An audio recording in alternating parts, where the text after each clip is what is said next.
ఇన్ని చేస్తున్న ఈ కూటమి ప్రభుత్వం ఎవరి ప్రయత్నాలు అలా ఉంటాయి. మరి బై ఫ్యూచర్ జగన్మోహన్ రెడ్డి మళ్ళీ గద్దె ఎక్కే సమయం రాబోతుందా?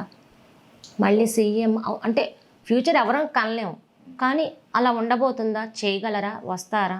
ఇక్కడ ఈ ద్వితీయ శ్రేణి నాయకులు ఉన్నారు కదా, వీళ్ళు అసలు వాళ్ళ మధ్యన అనుబంధం బాగానే ఉంది. వాళ్ళ మధ్యన ఏమి పెషజాల అహంభావాలు లేకుండా బాగున్నారు.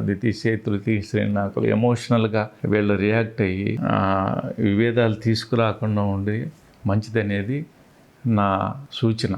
ఇవాళ ఒకటి ఇది సమిష్టి కృషి. నేను కొంచెం పామరుడు లాంగ్వేజ్లో మాట్లాడాలంటే గూనోడు ఒకడు, గుడ్డోడు ఒకడు. గుడ్డోడు భుజం మీద గూనుడు ఎక్కాడు, పైనన్నవాడు దారి చూపించాడు, వీడు నడుచుకుంటా తీసుకెళ్ళాడు. ఇద్దరు గమ్యానికి చేర్చారు. ఇది నా వల్లే నువ్వు ప్రయోజనం పొందేవు, నీ వల్ల నేను ప్రయోజనం. ఇది సమిష్టి ప్రయోజనం. మన ఇద్దరం ఉంటేనే ప్రజలకు న్యాయం జరుగుతుంది.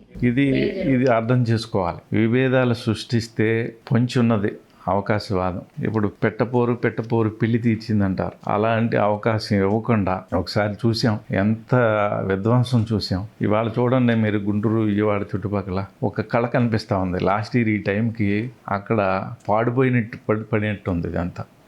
మరి మనకు అభివృద్ధి జరగాలి, మన భవిష్యత్ తరాలు సుఖంగా బతకాలి అంటే ఈ కూటమి ఇలా కంటిన్యూ అవ్వాలి. ఈ తృతీయ శ్రేణి నాయకులు ఎవరో కొంచెం ఎమోషనల్గా రియాక్ట్ అవ్వద్దు. ఈ బ్యాలెన్స్ ఇలా నడుస్తూ ఉండాలి. కలిసి ఉంటే కలదు సుఖం అన్నారు మనం. ఈ కలిసి మనకి అలాంటి అవకాశం ఇంకొకసారి ఇవ్వకుండా ఈ కూటమి ప్రభుత్వం ఇలాగా లాంగ్ టైం జరగాలని చెప్పి నేను మనస్ఫూర్తిగా కోరుకుంటున్నాను.